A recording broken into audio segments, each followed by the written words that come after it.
ជំរាបសួរអ្នករៀនអេឡិចត្រូនិកទាំងអស់គ្នាសូមស្វាគមន៍មកកាន់ sequence ទី4របស់យើង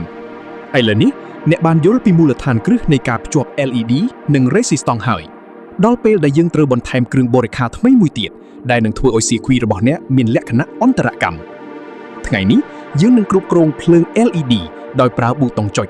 push button control LED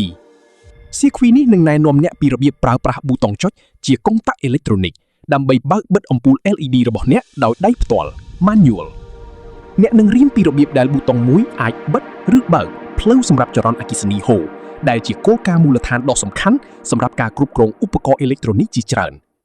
នេះជាជំហានដ៏គួរឲ្យចាប់អារម្មណ៍មួយឆ្ពោះទៅរកការយល់ដឹងពីរបៀបដែលឧបករណ៍ប្រើប៊ូតុងផ្សេងៗដំណើរការតោះចាប់ផ្ដើមស្វែងយល់និងបង្កើតទាំងអស់គ្នា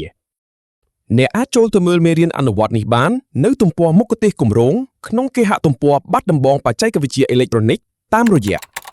www.bedcamp.com